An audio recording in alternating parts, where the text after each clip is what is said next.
Welcome to Run, Thrive, Survive with me, your host, Sierra Carter, the #1 podcast for your healthy habits for nutrition and exercise, race reviews from special guests, and everyday motivation. And of course, you guys, surviving life together. Are you guys ready? Let's go. Hey guys, and welcome to another beautiful day here on Run, Thrive, Survive with me, your host, Sierra Carter. As always, we are here to run our lives instead of letting life run us and have the most fun doing so. And I have a very special guest here on the podcast today. He is an incredible inspiration because we're going to be talking about a 100K that he did. 100K is roughly about 63 miles. So just putting that to perspective, anybody that's run a marathon, you're doing that twice and then some, or a little bit. But you're doing that about twice. It's an incredible story that he has and just an incredible tips and tricks that he's going to share on today's podcast. But before we get to bringing him on, I do want to bring on a few announcements, which first I want to thank all my listeners for one, sharing the podcast. It is growing pretty fast. You guys are absolutely incredible. So keep sharing it with your friends. Be a friend, share it with a friend. It will keep growing and more content will be coming out to you here and there. And I can't wait to share so many awesome more stories coming up because a lot of incredible things are happening now that everything is opening up with all the restrictions and everything's opening back up and life's getting back to normal. So things will be getting back to normal here as well. So thank you guys so much. Make sure you subscribe and like this podcast. Make sure you are liking it wherever you want to listen to it, and head over to my Instagram page at The Runpreneur and like it there so you'll never miss any more content or another episode coming out. So with that being said, let's focus our attention and our efforts to the Zion 100K. Now, I want to make sure people know it's a 100K, not a 100-miler, because they are drastically different by about 40 miles.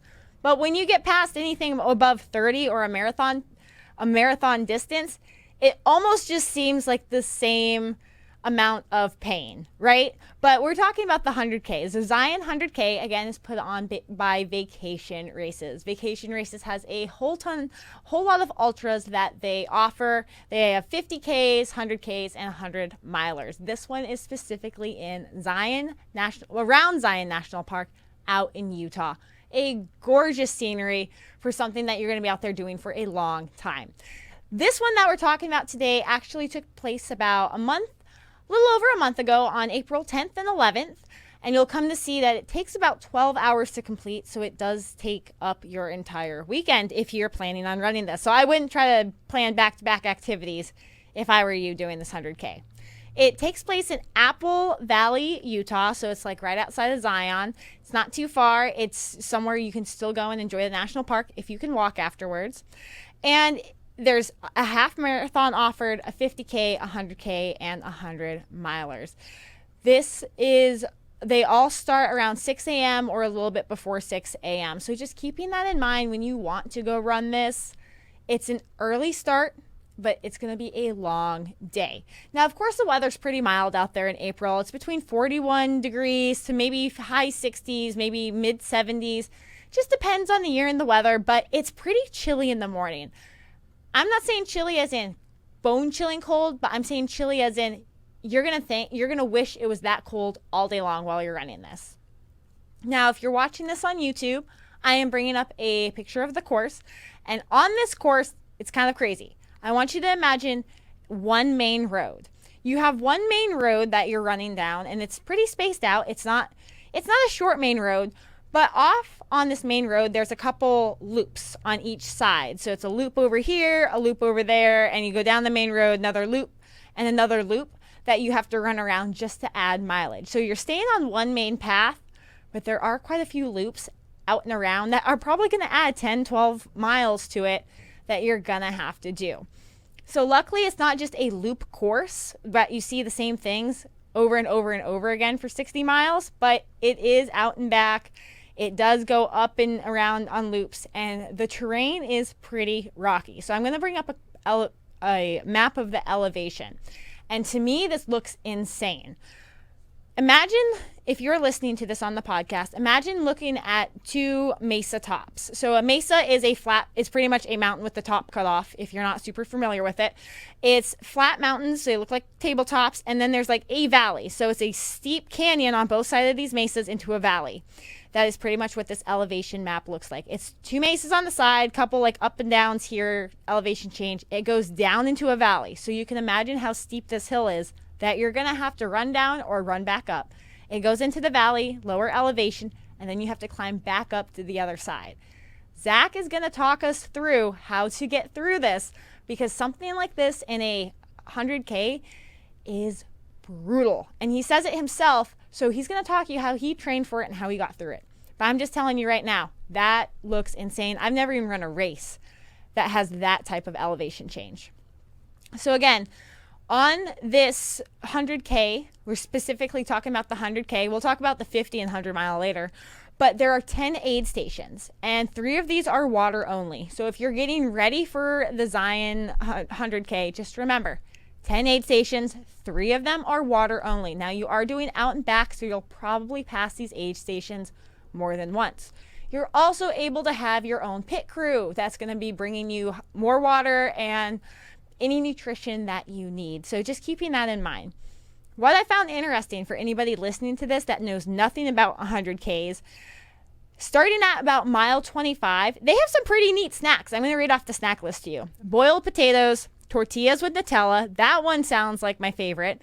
PB&J, turkey sandwiches, dill pickles, chips, a variety of candies, anti-chafing agents, so that's not edible, sunscreen, and first aid supplies. Of course, the last 3 aren't edible, but tortillas and Nutella, who thought about that one? I really like that one. So maybe we'll go out and do 100K for the tortillas and Nutella. Maybe not. I can at least get to mile 25. If you're a marathon runner, you can at least do mile 25 to 26. Get your tortillas and Nutella and be done. Anyways, moving on to where you fly into. Flying into it, we've got 4 options. We've got St. George, which is about 40 minutes away, which is where our guest is from. So he was pretty close to this 100K. We've got Cedar City, about 48 minutes away. Those are both smaller airports. So if you're looking for major airlines to fly in with, they're kind of harder to get and they might be more expensive. Now, if you're looking for major places to fly into, like especially if you're a Southwester, I say this every time, like me, and you want your free bags, Las Vegas and Salt Lake City. Vegas is going to be the closest. It's going to be 2.5 hours away. Or if you're like me and you have a friend that's an hour outside of Salt Lake, you're going to have to fly into Salt Lake City, which is about 5 hours away, which is what I did when I went down to the Zion Half Marathon. Either way, you're going to get there and it's going to be a gorgeous drive because it's just a gorgeous area out there. And then just real quick before we go to our break and bring on our guest afterwards, where to stay. I've got 5 small towns. I'm talking very, very small. They are not cities. They are not huge towns. They are not going to have huge resorts, but they're going to be close to where you need to stay. Ready for the list? It's Hurricane, La Verkin, Virgin, Springdale, and St. George. Again, these are smaller towns. I'm not going to tell you that they are cities where you're just going to find a long strip of businesses down the road. They're smaller towns. They've got awesome neighborhoods. I think we stayed in La Verkin. Wasn't too far outside of Zion, and it's a nice drive into the park and to where the race starts. So just keeping this in mind when you're getting ready for your 100K, or keeping this in mind when you're getting ready to listen to the story of the 100K that hopefully motivates you to sign up for something like this yourself, because nothing is impossible and you should never say never. So right after this break, we're going to talk and bring our guest on, Zach, and he's going to give us the rundown of the Zion 100K.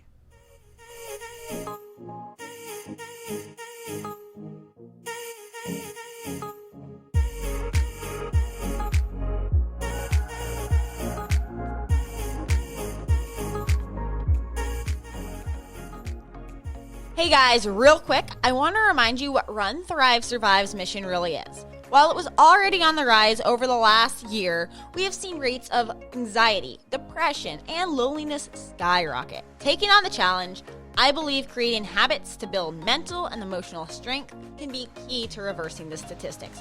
That's what Run, Thrive, Survive does. I promise to provide you with motivational adventures from others, everything running and fitness tips and habit forming strategies for success. Together, you guys, we can build a happier and healthier community so we can run our lives and not let life run us. Check it out at runthrivesurvive.com.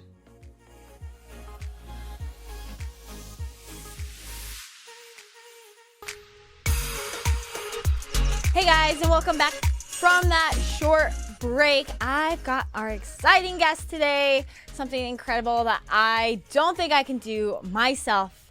We've got Zach here on the podcast talking about his 100K that he did out in Zion, or around Zion National Park out in Utah. And well, one, if you're watching the video, you could see behind Zach, he already has a gorgeous picture of the scenery where he was running. And now we get to hear directly from him how this 100K went. But first, I want to give Zach the mic and just give us a background about who he is and how he got into running in the first place before he went into the 100Ks. So Zach, go ahead and take it away. So I'm Zach. I really, I'm excited to be here to talk a little bit about this. I've really been running for most of my life. I've been running since elementary school. I was never huge into it when I was younger. I always felt like I was decent. I ran cross country, but I never really competed much and really ran a lot until right around like 2012. I ran for leisure, ran for fitness. And then in 2012, I really kind of amped it up because I decided that I wanted to give myself a challenge and do something that was a little bit further distance. So combination of, the reasons for the change were really just because I wanted to really, first I just said, I want to do a marathon. Always seemed like something that it was hard, never done it before. And I decided I'd give it a try. And then I also had some things going on in life. Had a brother that passed away and kind of needed some things that, coping mechanisms for those. And I really amped up the running in 2012 going forward and started doing half marathons and marathons pretty consistently. And that's what really got me into running. And I found that it really helped me in so many ways, like mentally, to be able to go do hard, long runs, push through things, and then get into the trails. You kind of put me outdoors, and that's kind of my element. So anything that has to do with being outdoors is something that brings me tons of joy. You give me a big, huge mountain to climb, and that's really when I'm in my element. So combining that with a fitness activity that, adds the fitness, the difficulty, and then the joy of being outside, that's just something that I've always loved. And so that's really where running's gotten so big for me over the past couple of years. So that's basically the background. Running's very therapeutic. And I just want to give a little bit more on your background. We've discussed it. You live out in St. George right now, right? Correct. Now, have you lived out there for a long time, or have you moved around recently where maybe you did more than just running outside? You did road, do you do trails? What do you prefer, depending on where you are? So I've lived a bunch of different places. I lived in Utah most of my life.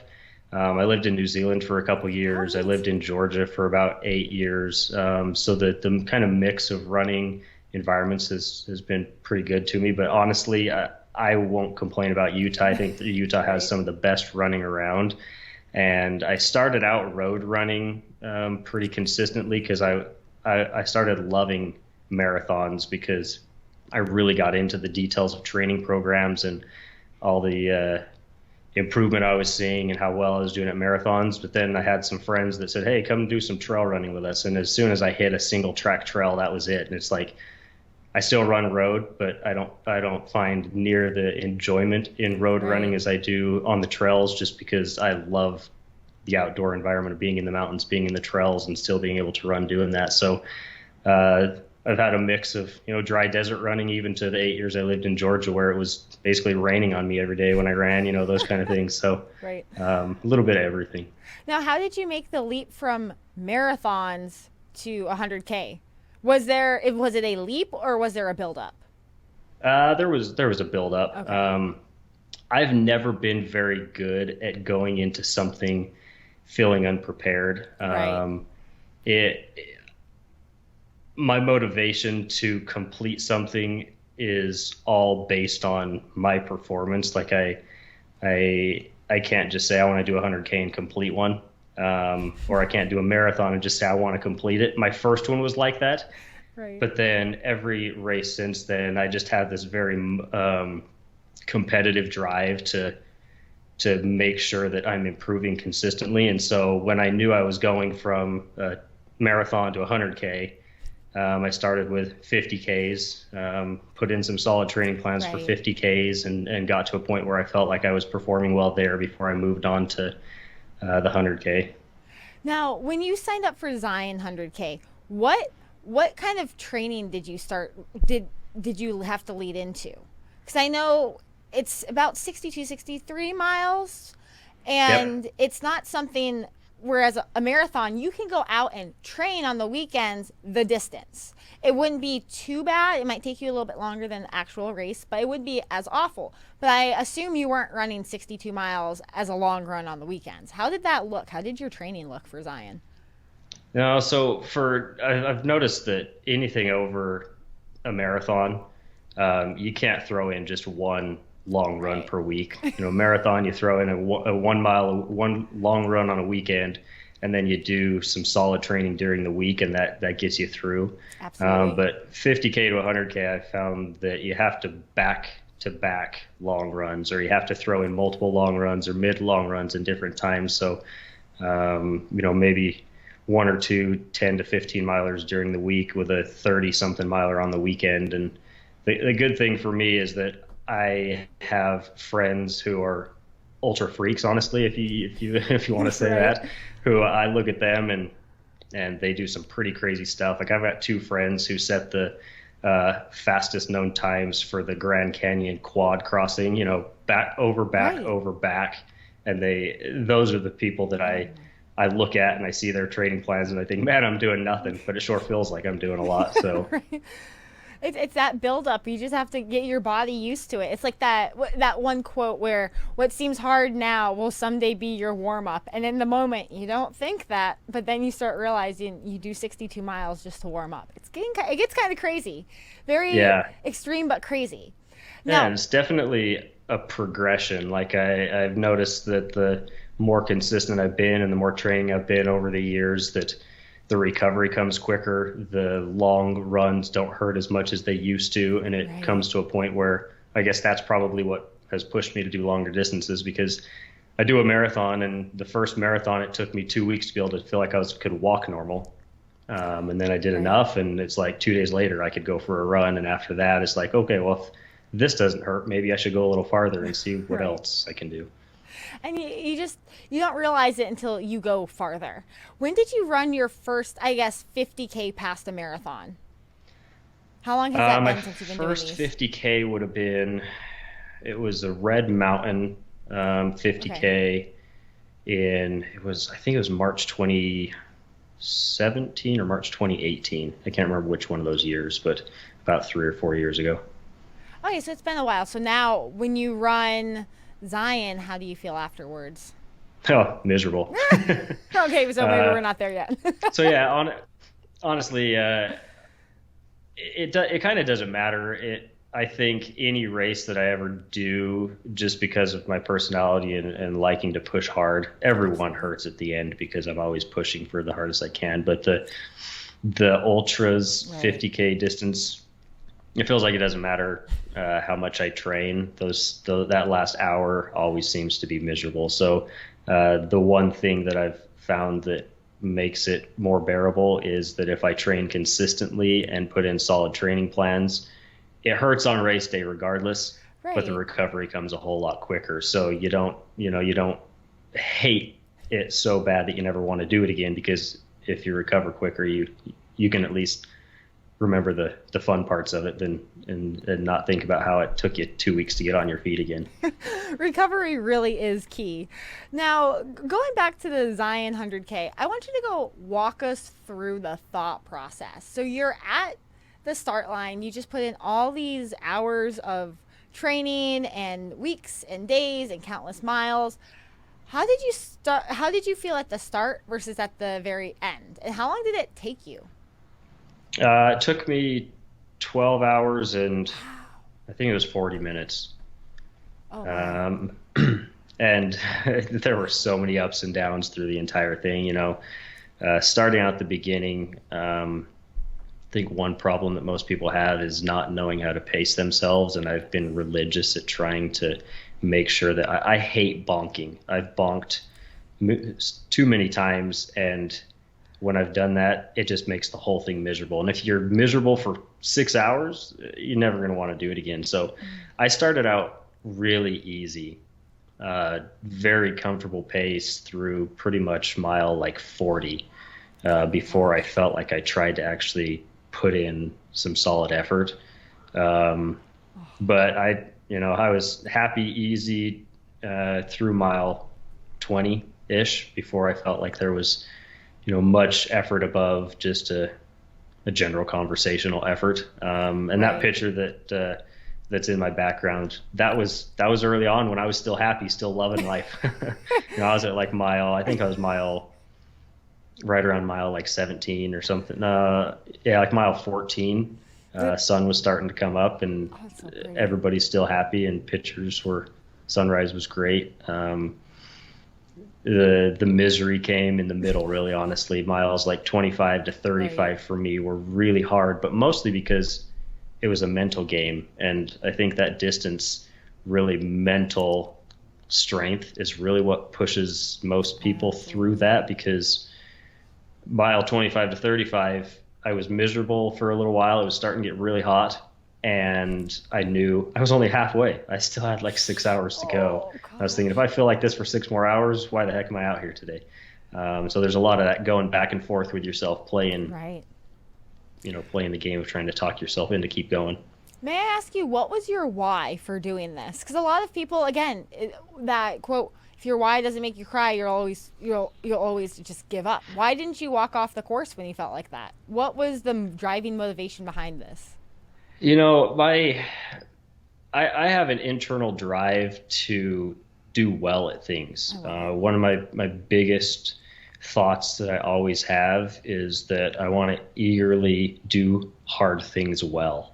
And if I'm not doing hard things, I'm not progressing. If I'm not progressing, I'm not getting better. And I want to be the type of person that can, I guess, inspire and do good things and show my kids that hard things are possible. Doesn't matter how hard it is.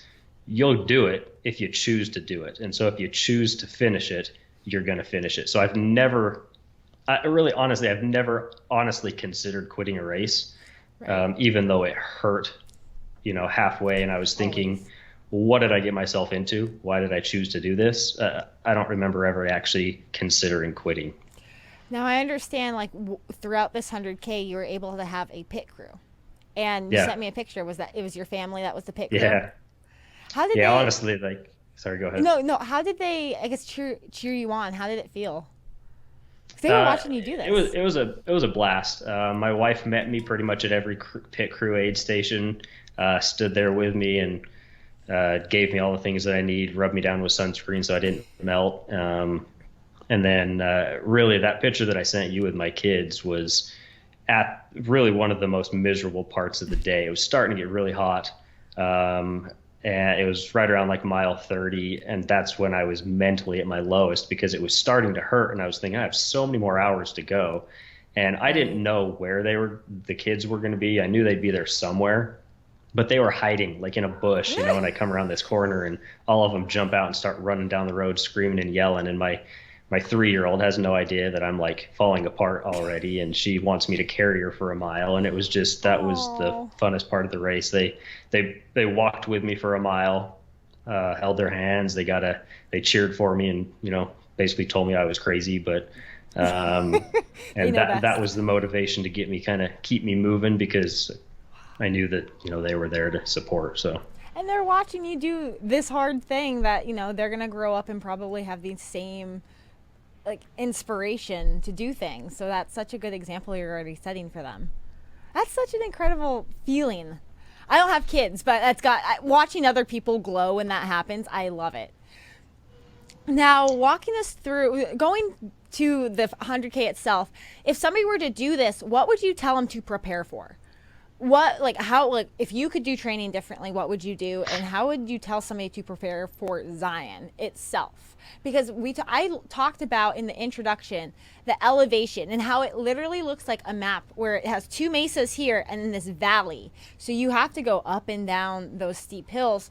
How are you getting ready for this? How are you training for that? Yeah, and one of the things that I've always enjoyed, I have this weird fascination with details and like data, and my wife always makes fun of me for having a spreadsheet for everything, and I literally had a spreadsheet for Zion too, where I knew elevation gain and loss between every aid station, so I knew what I could expect for effort. But the biggest recommendation I have for any 100K, and especially Zion or one that has a lot of elevation, is to understand the course and what you need to expect at different points. And then train for that.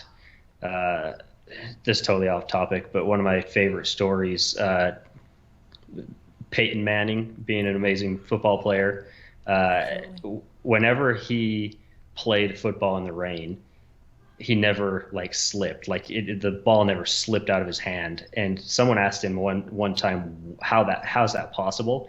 He said, well, when I know it's going to rain, I spend hours training with a wet football. That way I make the effect. I don't let the ball be the cause. I'm the cause of the effect that I want to make. And that's what you've got to do when it comes to a long race where there's tons of effort put into it, and you have to have, there's so much that can happen. You kind of have to be prepared for everything. So I did a lot of training on steep hills, because that mesa you're talking about, it was brutal.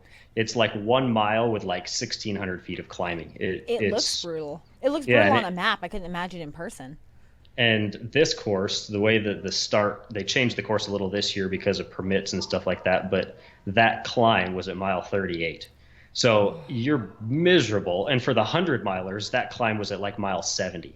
Oh, and so gosh. You're doing a 40-minute mile crawling up this hill, and if you're not ready for it mentally and physically, that's going to be where people fall apart. Absolutely. So I went out. For me, luckily, I was able to go run those sections of the course, so I knew what to expect. In other races I've done where I couldn't, I would find terrain that's similar. Run that type of terrain, know what it's going to look like, and then I do tons of role play. I walk myself through races all the time leading up to it. But honestly, the biggest piece of advice I have is consistency. If you find a plan that's gonna work for you, be consistent. Because if you're not going to get the physical gains that you need while you're trying to prepare for a hard race. And a lot of people skip around. They have the shiny object syndrome where, oh, this plan looks better than mine, so I'm going to try to hop over to that. And it just, I've never done something like 100K, but I've watched people do it with marathons, and it's brutal because then they never have that consistent training. So that's a very, very good point. Now, with nutrition, how did you train nutrition-wise? Because you have to have nutrition in 12 hours. You can't just run this race without eating. You had to have something. How did that look for you? Yeah, so one thing, it's going to be different for everybody, and that's the big thing where you have to experiment. I've got friends who do these ultras who they come up with challenges where they will do a back-to-back 10K where they run a 10K to In-N-Out Burger and they eat a double and then they run the 10K back home so they can train their body to do these crazy things where they can just eat and then they don't puke. Their body gets used to it. I can't do that. I've tried. My stomach just can't handle it. So I've come to accept, this is a weird statement, but I heard it a long time ago and I've kind of always stuck by it. Accept your suck. What you're bad at and you're bad at, true, though. Find a way to fix it. And for me, that's been all-in-one nutrition hydration drinks. I can down things like Tailwind or Carbo Rocket or Scratch drinks all day long and barely have any need for solid foods. If I need a goo or something for another extra 100 calories. But for me specifically on this race, I didn't eat anything solid until mile 55. But that's just me because I've found a way to, like double up on Get to it. powder drinks to give myself the energy and all that stuff that I need. But yeah, for a race like this, I still the last hour and a half, 2 hours, I still had to have some solid foods. Right. And it's important to just make sure that you practice with the things you're going to race with. Don't do something new on race day that you haven't trained with. So find something that works, find a pattern of eating solid foods at certain periods of time. And then when you find something that works, stick with it. What an interesting thing. I like that your friends run to In-N-Out Burger and eat a burger and run home. I never thought of it like that because I was going to ask how you trained for it, but I see where you're going with that now. So I'm assuming when you do a lot of these powdered drinks and stuff, you're training on your long runs, or do you train every single run? Now, so I mostly train on long runs with Okay. that kind of stuff, and Right. I've gone through a lot of different types of all-in-one powders for drinking, and I will just experiment with what types to try, how much to try, and basically for like really long races that are like 4 or 5 hours or longer, Right. I will experiment to the point where I know how much I can drink and at what effort levels I can drink that much before it starts to make my stomach upset. And that is kind of the max that I'll plan on race day. So I look at, say, I know I can drink this much at this effort level for this long, and if that doesn't get me the carbs and the calories I need, then I'm going to start supplementing with other things along the way. It makes perfect sense. Now, just correct me if I'm wrong. All in one, that's not the brand. What brands do you usually or do you find So the best? honestly, my go-tos are Carbo Rocket. That's Carbo the Rocket. brand. Okay. Carbo Rocket's more of a cycling fuel. I used that. I learned about that when I was training for some triathlons years ago. Gotcha. But that has been one of the most solid. It's a little bit sticky in the mouth, so you have to kind of get used to it. But they have a drink that just has everything you need from calories to electrolytes, all those things. And then my backup is Scratch. The Scratch Labs I've heard of trail that one. running drink. I love the flavor. It's got a lot of calories, and it's really easy on the stomach. It's not sticky in your mouth or hard on your stomach or anything like that. So those are the two that I use the most. Hey, and if they work and you like them, why not use them all the time? Yeah, yep. Now, finally, once you're done with this 100K, what does recovery look like? I know you say it sucks, you feel awful afterwards. It's a good awful, though. It's a earned awful. But how do you recover? Do you rollers, cryotherapy? What does it look like for you? Yep. That's funny because my wife always jokes about how I spend more time sitting on the floor in the living room doing yoga than I do running. I don't literally do yoga, but it looks Right. like yoga. My one thing that I am consistent and religious about with recovery more than anything, and this is just me, I don't know how it is for other people, but compression pants. After a Yes. long race, I'll wear compression pants for 3 days straight. I won't take them off. I'll sleep in compression pants. I just wear them because they just feel amazing to me. So compression pants, I've got foam rollers. I've got the marathon stick roller that I use. Um, a lot of stretching. One of the big things for me is easy walking.